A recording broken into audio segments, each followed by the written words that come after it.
میرے بھائیوں اور دوستو،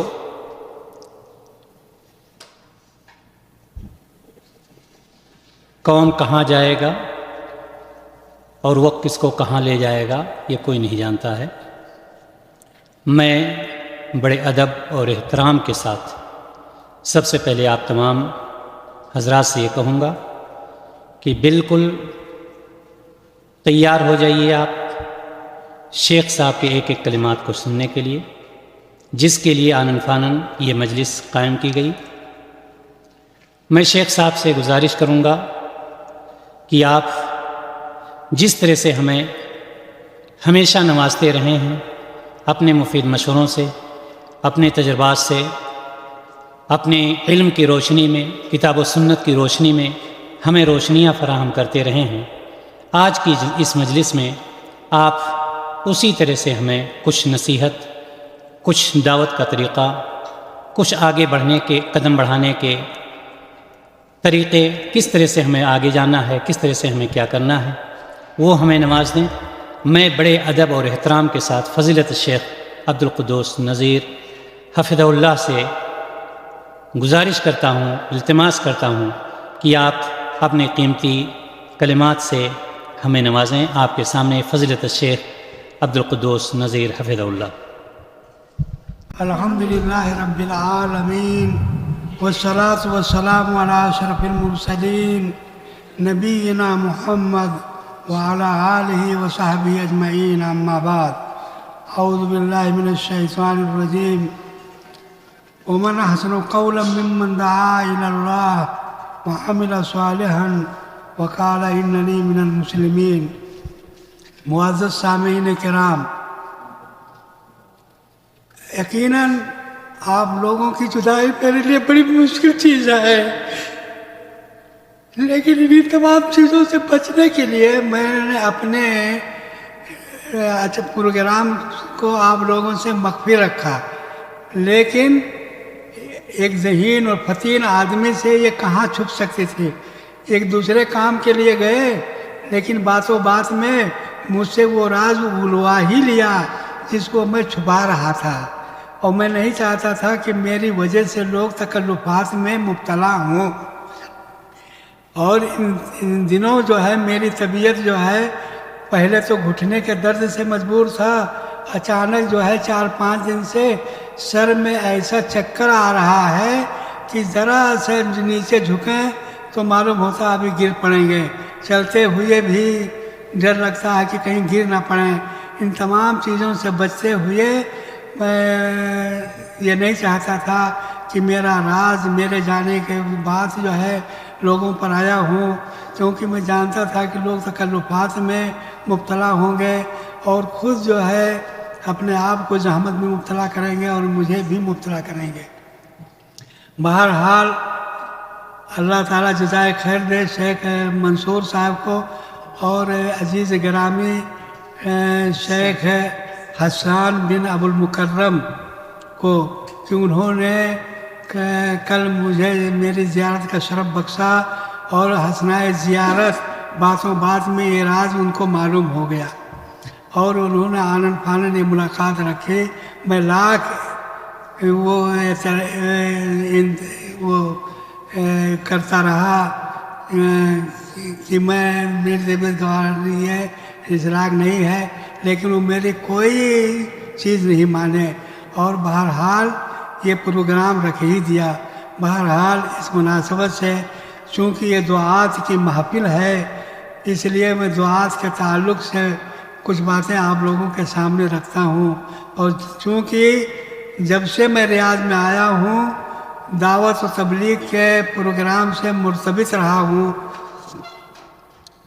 اس لیے کچھ باتیں آپ لوگوں کے سامنے رکھ رہا ہوں۔ وہ یہ ہے اولاً تو یہ ہے کہ جو لوگ دعوت تبلیغ سے منسلک ہیں وہ اس روئے زمین پر اللہ کی سب سے بہترین مخلوق ہے۔ انبیاء اور رسول کے بعد جو مقام ہے وہ علماء کا ہے، دعات کا ہے۔ علامہ امام الحسن البصری رضی اللہ تعالیٰ عنہ جب اس آیت کریمہ کا کی تلاوت کرتے ہو، من حسن قولا ممن دعا الی اللہ وعمل صالحا قال هو حبیب اللہ، یعنی جو دعوت تبلیغ سے منسلک ہیں وہ اللہ کے حبیب ہیں، وہ ولی اللہ، وہ اللہ کے ولی ہیں، وہ خیرت و خیر خلق اللہ، وہ اللہ کے مخلوق میں سب سے بہتر ہیں، وہ احب الی اللہ من خلق اللہ، وہ اللہ کے مخلوق میں اللہ سے سب سے زیادہ محبوب ہیں۔ یہ وہ لوگ ہیں جو لوگ دعوت و تبلیغ سے منسلک ہیں۔ اس لیے علامہ ابن القیم رحمۃ اللہ نے اپنی کتاب دار السعادہ میں لکھا ہے کہ یہ آیت کریمہ جو ہے یہ دلالت کرتی اس بات پر کہ علماء اس روئے زمین پر سب سے زیادہ بالا و برتر ہیں جو دعوت تبلیغ میں منسلک ہیں، کیونکہ اللہ تعالیٰ فرماتا ہے وَمَنْ أَحْسَنُ قَوْلًا مِّمَّنْ دَعَا إِلَى اللَّهِ، اس شخص سے بہتر بات کس کی ہو سکتی ہے جو اللہ کی طرف دعوت دیتا ہے، اللہ کی عبادت کی طرف، اللہ کی توحید کی دعوت دیتا ہے۔ وَقَالَ إِنَّنِي مِنَ الْمُسْلِمِينَ، اور اس کے ساتھ ساتھ وہ عاملہ صالحاً، اور یہی نہیں کہ بلکہ وہ نیک عمل بھی کرتا ہے، دعوت تبلیغ کے ساتھ ساتھ اس پر عمل بھی کرتا ہے۔ یہ نہیں کہ لوگوں کو تو بلاتا ہے اچھی بات کی طرف اور خود جو ہے عمل سے بے بہرا ہے، نہیں، بلکہ وہ نیک عمل بھی کرتا ہے۔ وقال اننی من المسلمین، اور وہ علی الاعلان کہتا ہے کہ میں مسلمان ہوں۔ میرے دوستو، دعوت و تبلیغ کی بہت بڑی فضیلت ہے۔ صحیح مسلم کی روایت ابو ہریرہ رضی اللہ تعالیٰ عنہ حدیث کے راوی ہیں، وہ کہتے ہیں من دعا الی ہدن، کہ من دعا الی ہدن فلہ اجرہ واجر من تبعہ من بعدہ، کہ جس نے کسی ہدایت کی طرف دعوت دی، کسی اچھی بات کی طرف دعوت دی اور اس پر لوگوں نے، تو اس کو اس کا اجر تو ملے گا، دعوت و تبلیغ کا، ہدایت دینے کا یا رہنمائی کرنے کا، بلکہ اس کو ان کا بھی اجر ملے گا جو اس پر عمل کریں گے۔ تو یہ کتنی بڑی فضیلت ہے۔ اسی طریقے سے ابو ہریرہ رضی اللہ تعالیٰ عنہ فرماتے ہیں کہ نبی کریم صلی اللہ علیہ وسلم ومن دعا الی ضلالۃ، اور جس نے کسی گمراہی کی دعوت دی، کسی بدعت کی طرف لوگوں کو بلایا، شرک کی طرف لوگوں کی طرف بلایا، غیر اللہ کی عبادت کی طرف لوگوں کو بلایا، فلہ اسمہ، تو اس کو اس کا اسم تو ملے گا ہی، اور اس کو ان لوگوں کے اسم بھی ملے گا جو اس پر عمل کریں گے، اس کی دعوت کی وجہ سے اس کے غلط نظریے کو اپنائیں گے، اس کا بھی اجر، اس کا بھی گناہ اس کے سر پر لادا جائے گا۔ تو نبی کریم صلی اللہ علیہ وسلم من دعا الی ہدن، دعا چاہے اپنے عمل کے ذریعے سے یا اپنے درس کے ذریعے سے یا اپنے وعظ و نصیحت کے ذریعے سے یا کسی ذریعے سے بھی جس نے اچھی بات کی طرف دعوت دی تو اس کو اس کا اجر ملے گا، اور ان لوگوں کا بھی اجر ملے گا جو لوگ اس پر عمل کریں گے۔ اور جب عمل کرنے والوں کے عمل اجر میں کمی نہیں آئے گی، کم اللہ تعالیٰ ہی نہیں بلکہ جتنا اجر کم عمل کرنے والوں کو دے گا اتنا ہی اجر اس کو بھی دے گا اللہ تعالیٰ جو اس کی طرف دعوت دیتے ہیں۔ یہ کتنی بڑی فضیلت کی بات ہے۔ اسی طریقے سے ایک حدیث ہے الدال الی الخیر کفاعلہ، کہ اچھی بات کی طرف رہنمائی کرنے والا اس کے کرنے والے کی طرح ہے۔ جس طریقے سے کرنے والے کو اجر و ثواب ملتا ہے اتنا ہی ثواب اس کو بھی ملتا ہے جس نے اس کی طرف اس کی رہنمائی کی ہے۔ اس لیے میرے دوستو، دعوت و تبلیغ کے میدان میں کبھی بھی جو ہے یہ کوتاہی سے کام نہ لیں، بلکہ اس میں ہمیشہ چاق و چوبند رہیں، نشیط رہیں، کیونکہ یہ بہت بڑی فضیلت ہے۔ کیونکہ یہ وہ کام ہے جس روئے زمین پر صرف انبیاء کیا کرتے تھے، انبیاء کے بعد وہ کام جو ہے علماء کرتے ہیں، اور اس میں کوئی شک نہیں کہ انبیاء کرام جو ہے یہ اس روئے زمین پر اللہ کی سب سے بہترین مخلوق ہیں۔ تو جو فریضہ اور جو لوگ ان انبیاء کرام کا جو دیں گے وہ ان کے بعد جو ہے ان سے ان کے بعد ان کا مقام ہوگا۔ اسی طریقے سے میرے دوستو، لیکن دعوت و تبلیغ میں کام کرنے والوں کے کچھ اوصاف حمیدہ بھی ہیں جو قرآن و حدیث میں جن کا ذکر کیا گیا ہے۔ ان میں سے پہلا یہ ہے کہ جو آدمی دعوت تبلیغ سے منسلک ہو اس کے اندر صبر و تحمل کا جذبہ ہونا بہت ضروری ہے۔ اللہ تبارک تعالیٰ نے اپنے پیارے نبی جناب محمد الرسول اللہ صلی اللہ علیہ وسلم کو جب پیغام پہنچانے کا حکم دیا تو اس کے ساتھ ساتھ صبر کرنے کی بھی تلقین کی۔ سورہ مدثر میں اللہ تعالیٰ نے فرمایا یا ایھا المدثر قم فانذر وربک فکبر وثیابک فطہر والرجز فہجر ولا تمنن تستکثر ولربک فاصبر۔ اللہ تعالیٰ نے اس کے بعد فرمایا کہ یہ تمام کام تو کیجئے، آپ لوگوں کو ڈرائیے، لوگوں کو واعظ و نصیحت کیجئے، لیکن اپنے رب کے لیے صبر بھی کیجئے، کیونکہ دعوت و تبلیغ کا کام جو ہے یہ کوئی آسان کام نہیں ہے۔ اس میدان میں طعن و تشنیع بھی سننے پڑیں گے، لوگوں کی ایذا رسانی بھی ہوگی، لوگ تکلیف بھی دینے پر آمادہ ہوں گے، اس لیے اس پر صبر کرنا ضروری ہے۔ اس لیے سورہ لقمان میں لقمان علیہ السلام نے اپنے بیٹے کو نصیحت کرتے ہوئے فرمایا یا بنی اقم الصلاۃ وامر بالمعروف ونہی عن المنکر واصبر علی ما اصابک ان ذلک من عزم الامور، کہ اے میرے پیارے بیٹے نماز کو قائم کرنا اور ونہی عن المنکر وامر بالمعروف اور اچھی بات کا حکم دینا اور بری بات سے روکنا، وَاصْبِرْ عَلَىٰ مَا أَصَابَكَ، اور یہ امر بالمعروف اور نہی عن المنکر کوئی آسان کام نہیں ہے۔ یہ سیزوں، یہ پھولوں، اس میں پھول سے بچھے ہوئے راستے نہیں ملیں گے، بلکہ خاردار اور پتھریلے راستوں سے گزرنا پڑے گا۔ اس لیے تم کو جو ہے چاہیے کہ تم صبر کرو اس راستے میں، امر بالمعروف اور نہی عن المنکر کے سلسلے میں جو تمہیں تکلیف پہنچائی جائے اس پر صبر کرو۔ فَإِنَّ ذَلِكَ مِنْ عَزْمِ الْأُمُورِ، کیونکہ یہ صبر کرنا یہ کوئی آسان نہیں بلکہ بڑی ہمت اور دل گرزے کا کام ہے۔ اسی طریقے سے میرے دوستو ایک صفت جو ہے ایک داعی کے لیے یہ ہونا چاہیے کہ وہ علم کی روشنی میں، قرآن و حدیث کی روشنی میں لوگوں کو دعوت دے۔ یہ نہیں کہ جب بیٹھ گئے اور جو سمجھ میں آیا اس کی طرف لوگوں کو بیان دیا، کیونکہ اگر اس نے بغیر مطالعہ کیے ہوئے، بغیر علم کی معرفت کیے ہوئے، بغیر جانے ہوئے اگر اس نے دعوت دی تو چاہے وہ ثواب بھی حق پر بھی ہو پھر اس کو گناہ لکھا جائے گا۔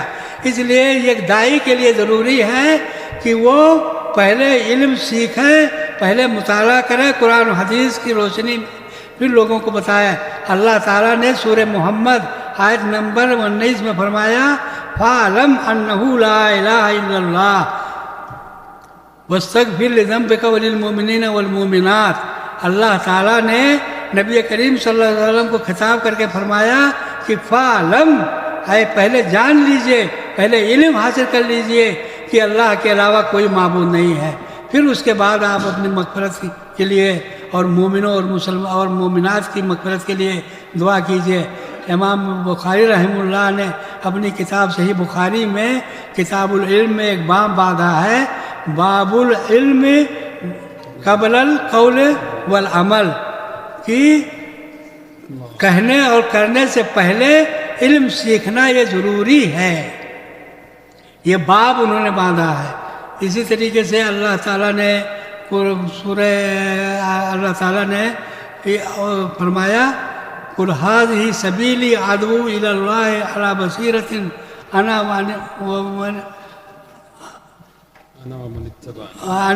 وَمَنِ اتَّبَعَنِي، کہ آئے نبی آپ کہہ دیجئے هَٰذِهِ سَبِيلِي، یہ میرا راستہ ہے، أَدْعُو عَلَىٰ بَصِيرَةٍ، میں علی وجہ البصیرہ، علم کی روشنی میں میں تم کو دعوت دیتا ہوں۔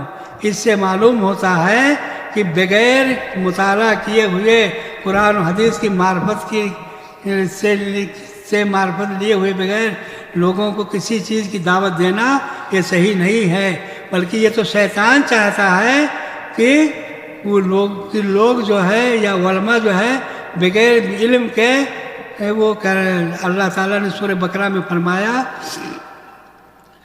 وَلَا تَتَّبِعُوا خُطُوَاتِ الشَّيْطَانِ إِنَّهُ لَكُمْ عَدُوٌّ مُّبِينٌ إِنَّمَا يَأْمُرُكُم بِالسُّوءِ وَالْفَحْشَاءِ وَأَن تَقُولُوا مَا لَا تَعْلَمُونَ وَأَن تَقُولُوا عَلَى اللَّهِ مَا لَا تَعْلَمُونَ کہ تم لوگوں کو ایسی بات بتاؤ جس کو تم جانتے کچھ نہیں ہو. اب چاہے وہ حق پر بھی ہو یہ شیطان کی خواہش کے مطابق ہوگا، اور شیطان جو ہے یہ انسان کا کھلا ہوا دشمن ہے. اس لیے میرے عزیزوں اور دوستوں علماء کرام، آپ سے یہ میری پہلی گزارش یہ ہے کہ جب بھی آپ اسٹیج پر کھڑے ہوں تو پہلے جو بات آپ بتا رہے ہیں وہ اعلیٰ وجہ البصیرہ ہو، وہ قرآن و حدیث کی روشنی میں ہو.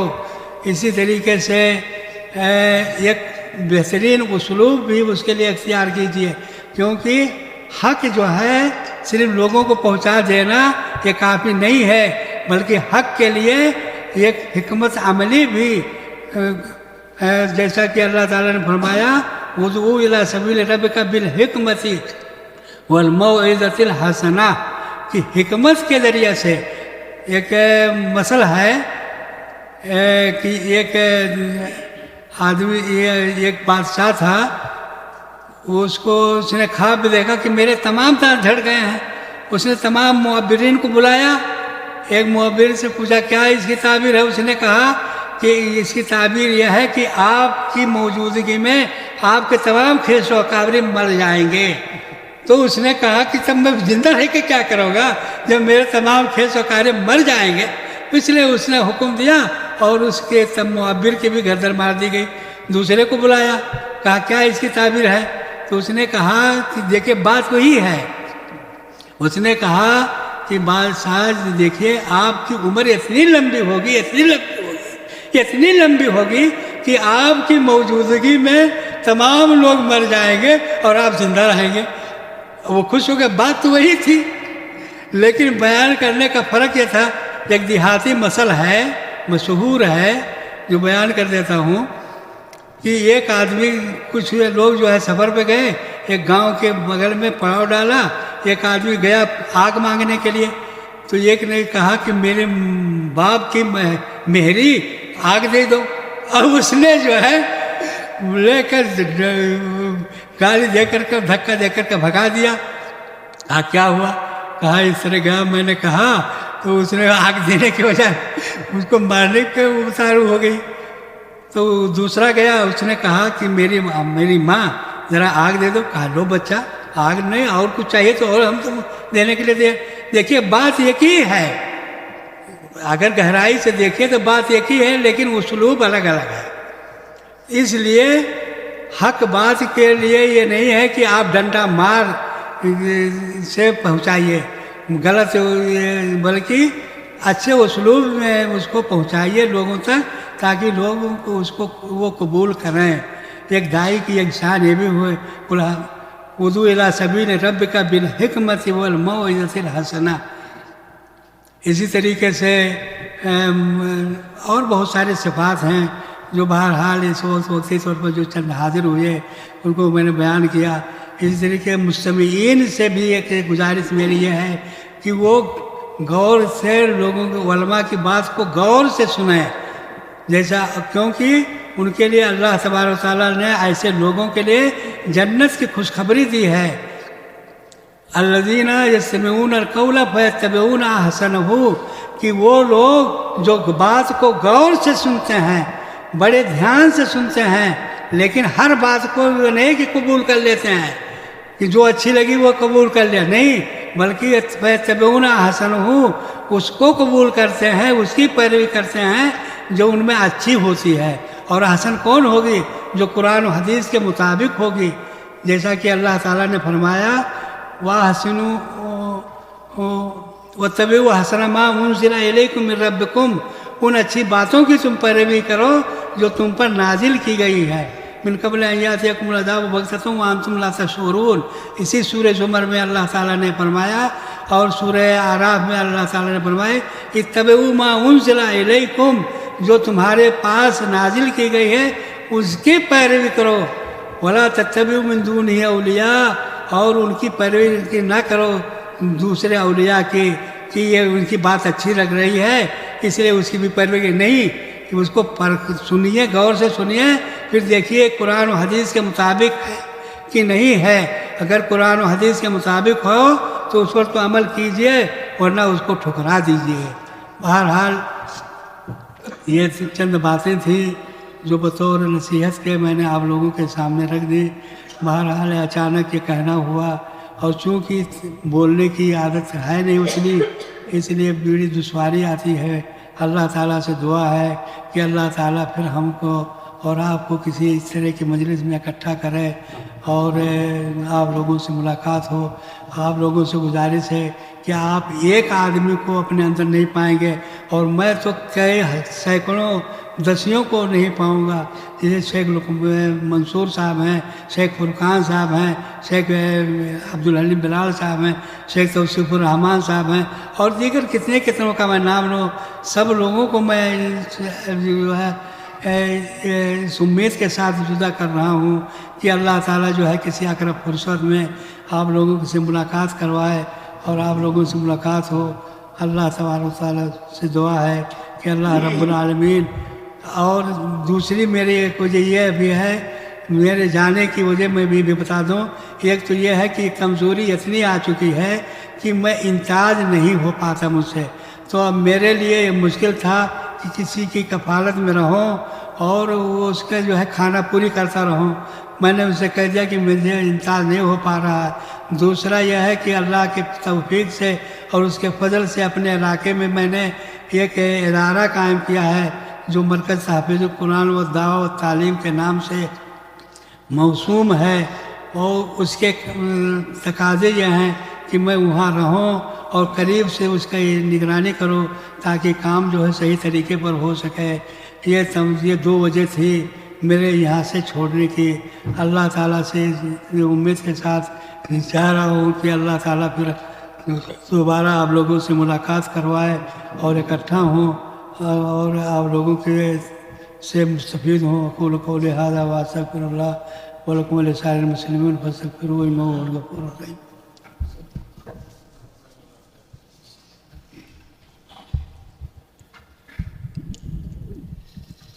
اللہ تعالیٰ جزائے خیر دے فضیلت الشیخ کو کہ بہت ہی کم وقت میں بہت جامع اور معنی انداز میں ہم سب کو آپ نے نصیحت کی.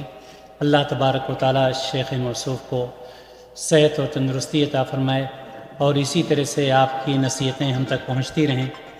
اور ہم اپنے لیے بھی دعا کریں گے اللہ تعالیٰ سے کہ جو کچھ نصیحتیں شیخ صاحب نے کی ہیں الہ العالمین ہمیں اس پر عمل کرنے کی توفیق عطا فرمائے. جیسا کہ آپ جانتے ہیں کہ شیخ صاحب کا تعلق ہندوستان کی سرزمین یوپی سے ہے، لیکن جتنا لوگ مملکت سعودی عرب اور خاص طور سے ریاض میں جانتے ہیں شاید ہندوستان میں نہ جانتے. اس کی وجہ یہ ہے کہ آپ نے اپنی جوانی کا اور بڑھاپے کا اکثر حصہ ریاض میں گزارا دعوت و تبلیغ کے راستے میں، اور طلباء کو دعات کو یعنی سمجھاتے ہوئے ان کا اشراف کرتے ہوئے زیادہ وقت آپ کا گزرا ہے. ابھی 21 جنوری 2023 کو مقامی جمعیت اہل حدیث ریاض ہند کی میٹنگ ہوئی تھی، جس میں شیخ صاحب ظاہر سی بات ہے تمام میٹنگوں میں برابر شریک رہتے تھے، لیکن اس میٹنگ میں اس جمعیت کے جو مشرفین تھے 4 لوگ تھے، جس میں سب سے پہلے شیخ عبدالقدوس نذیر مدنی حفظہ اللہ امیر تھے اس جمعیت کے اور ہیں. اسی طرح سے ڈاکٹر محمد اسحاق ابراہیم سلفی حفظہ اللہ نائب امیر ہیں. اسی طرح سے ڈاکٹر عبدالباری فتح اللہ سلفی حفظہ اللہ یہ بھی مشرفین میں سے ہیں. اور اسی طرح سے فضیلت الشیخ حافظ محمد الیاس مدنی رحمہ اللہ یہ بھی مشرفین میں سے. میں نے ڈاکٹر عبدالباری صاحب سے رابطہ کیا، ان کا فون نہیں ملا. پھر میں نے وائس میسیج بھیجا اور میں نے بتلایا کہ ایسی بات ہے اور ہمارا میسیج بھی ان کو ملا. انہوں نے بہت افسوس کا اظہار کیا یہ سن کر کے کہ شیخ صاحب جا رہے ہیں. انہوں نے سلام بھی کہا کہ میرا سلام شیخ صاحب کو پہنچائیے گا، لیکن میں اس وقت انڈیا میں ہوں، ملاقات انشاءاللہ تعالی بعد میں کروں گا. ڈاکٹر اسحاق صاحب سے میں نے بات کیا. ڈاکٹر اسحاق صاحب کو اللہ تعالیٰ سے تندرستی دے. کل میں نے جب بات کی ہے تو بتلا رہے تھے 3 دن میں ہاسپٹل میں تھا اور کل ہی واپس آیا ہوں، اور ابھی بھی بخار اور یہ وہ بہت ساری چیزیں لاحق ہیں جس کی وجہ سے شرکت نہیں کر سکتا. خلاصے کلام یہ ہے کہ جمعیت اہل حدیث ریاض ہند جو یہاں پر قائم ہے، اس کے شیخ صاحب امیر تھے، امیر اعلیٰ تھے، اور ہمیشہ اشراف فرماتے رہتے تھے. انشاءاللہ تعالیٰ آپ جہاں بھی کہیں رہیں گے اشراف فرماتے رہیں گے اور اپنے مشوروں سے نوازتے رہیں گے، اور جو اس میں کام کرنے والے ہیں آپ کے اشراف میں کام کرتے رہیں گے. میں شیخ صاحب کا بہت زیادہ مشکور ہوں کہ آپ نے طبیعت خراب ہونے کے باوجود ہماری بات کو مانا اور آپ سے محبت کا اظہار کیا، آپ تشریف لائے. اور میں آج دیکھ رہا ہوں کہ پہلے مجلسوں کے بنسبت بعد میں آپ کے اندر اور نکھار آیا. اگرچہ شروع میں تھوڑی سی ہچکچاہٹ آئی، لیکن بعد میں محبت کا اظہار اس طرح سے ہوا کہ بہت کھل کر کے آپ نے آپ کے سامنے باتیں کی. مجھے امید ہے کہ انشاءاللہ تعالیٰ آپ نے استفادہ کیا ہوگا، اور اللہ تبارک و تعالیٰ ہم سب کو اس پر عمل کرنے کی توفیق عطا فرمائے.